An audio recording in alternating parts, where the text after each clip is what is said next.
To unpack what the reinstatement of sanctions means for Iran, we're now joined via Skype by Professor Seyed Mohammad Marandi from the University of Tehran. Thanks so much indeed for joining us, and welcome to the program. Thank you for having me. All right, so perhaps you can help us explain, because there's a bit of confusion about which sanctions are there, which sanctions are to expire, and what is illegal about America's position in terms of trying to do this snapback? Well, hypothetically, there should be no sanctions. All of the sanctions that we see right now are illegal. They are American sanctions that are imposed on the international community. Like, the Americans are like the Godfather. If they'll give you an offer that you can't refuse. So if you deal with the Iranians, then you're in trouble. That's how the Americans behave, and that's where the sanctions come from. So, for example, your own government in South Africa, they no longer purchase oil from Iran because they're afraid of the consequences from the United States. Whether it's private companies or the government, doesn't make a difference. Oil, which used to be purchased by South Africa, is no longer purchased. And of course, when the oil is purchased, then goods are also sold to Iran in return. So the United States is basically hurting the government of South Africa, the private sector of South Africa, for its own political purposes. And that's what it does to all the different countries. So according to the nuclear deal, the JCPOA, all of the U.S. sanctions and the UN sanctions, which the UN sanctions are not really that important, but basically the U.S. sanctions were supposed to come to an end. And the United States was no longer supposed to impede other countries from doing business with Iran. So Trump tore the agreement and went back to unilaterally imposing sanctions. And everything is sanctioned. There's nothing that is, let's say, free from sanctions. The United States has sanctioned everything in Iran. So you cannot trade with Iran, hypothetically, of course, according to U.S. sanctions. You cannot do business with Iran. And of course, Iran still does trade and does business, and because the United States is not as powerful as it would like to think. So do the other superpowers that are at odds with America, particularly around this snapback, because they're saying, look, you pulled out of this agreement, but you can't now use the same agreement to reinforce sanctions on Iran? Yes, and by the way, the only, as I said, according to the agreement, the sanctions, the U.S. sanctions were lifted, as well as the UN sanctions. And of course, as I said earlier, the UN sanctions really weren't that important. But in October, the UN sanctions on weapons exports and imports was supposed to end.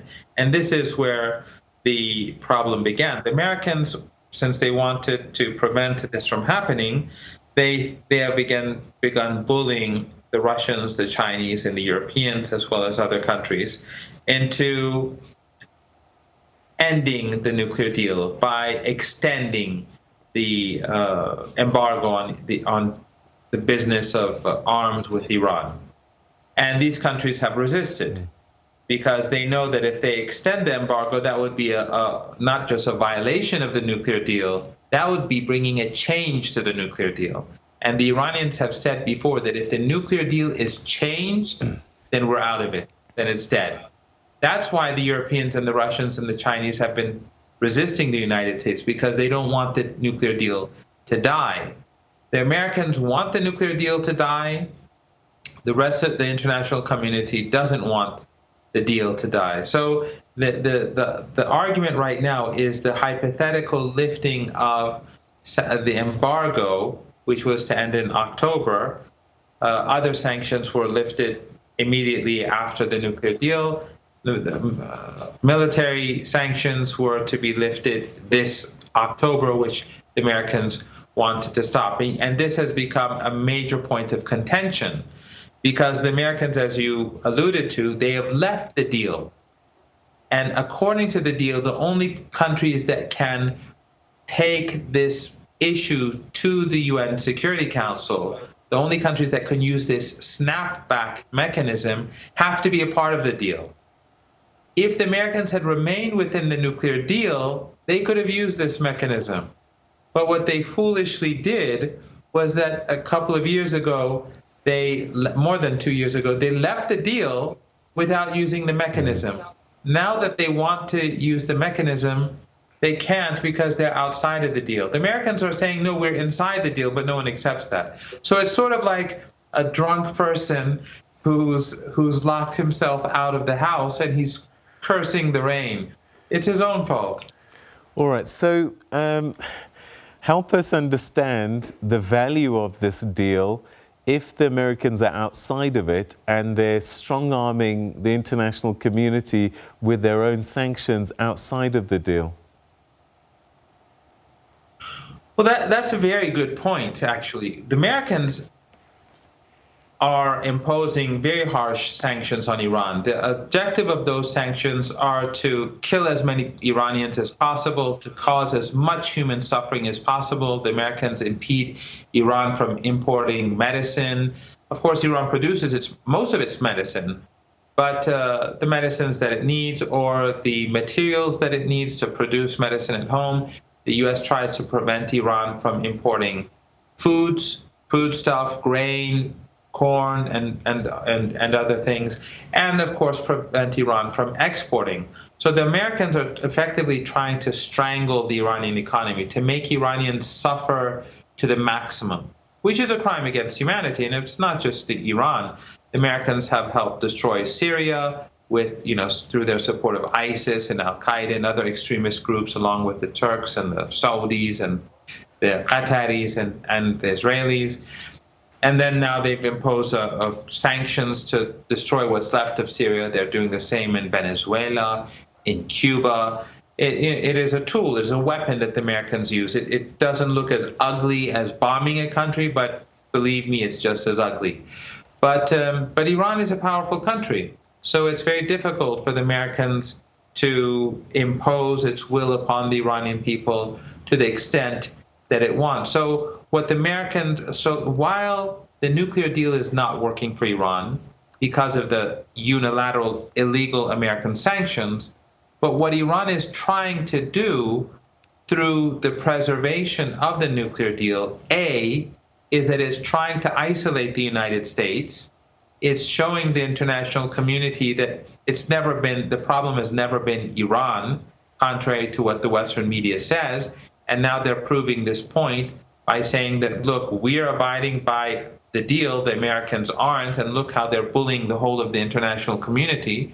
So the Iranians are isolating the United States and thus weakening the U.S. status among major powers in the international community. So at the moment, this is a political battle, and it seems that the Iranians have done well. So while Iran is not benefiting from the nuclear deal because of the unilateral American sanctions, but what it has succeeded in doing is turning even the Europeans against the United States and isolating the United States, which doesn't bring bread to the table, but in the long run, the Iranians calculate that weakening the American position has advantages for Iran.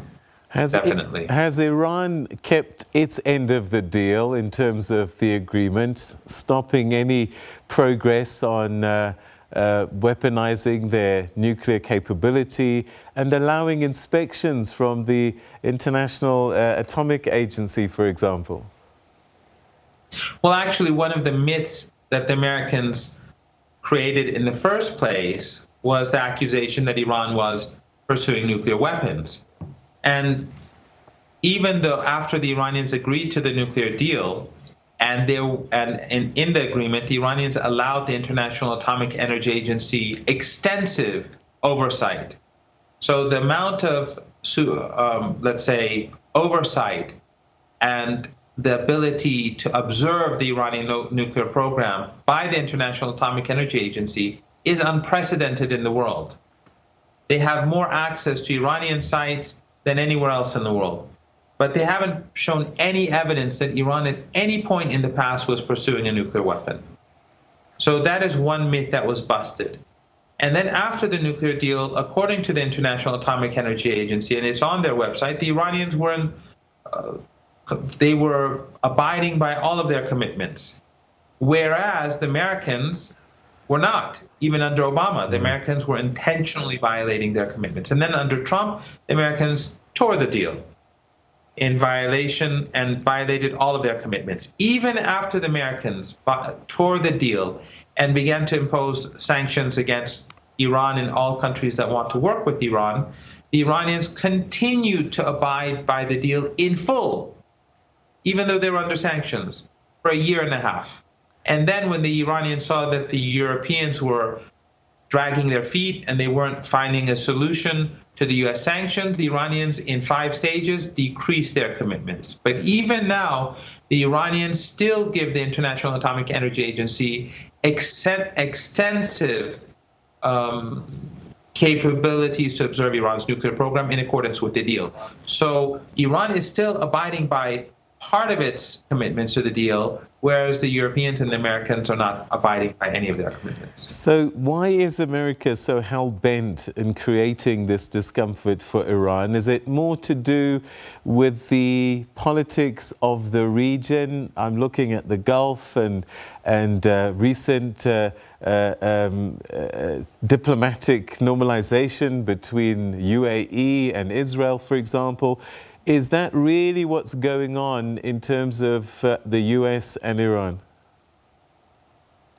The real problem is, I think, 2 issues. One is that the United States never forgave Iran from becoming independent after the revolution. That was unforgivable.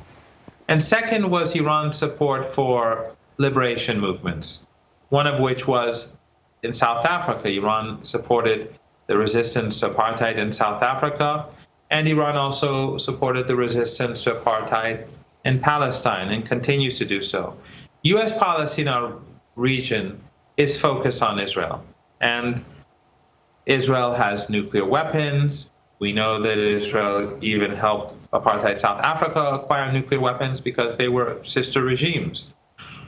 So the United States, their policy in Syria to destroy the country through terrorism, through extremism, is linked to its wish to keep Israel as a supreme power in the region. US policy towards Iran, US policy towards Saudi Arabia, everything is more or less linked to Israel. So the United States wants a weak Iran because Iran does not want any country in this region to be strong and independent. Of course, I would argue that the United States doesn't want any country to be very strong, and one reason why the United States has suddenly grown so hostile towards China is because they fear that China will become a rival that surpasses it.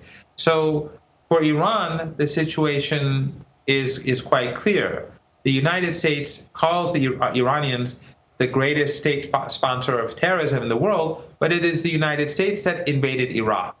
It is the United States that actually supported Saddam Hussein once upon a time and gave him chemical weapons to use against Iranians and his own people, and then later turned against him. The United States created Professor Marandi, Taliban and Al-Qaeda. Unfortunately, we've run out of time, but I think this is a conversation we'll have to have again and again and again. Thanks so much indeed for your insights, as always.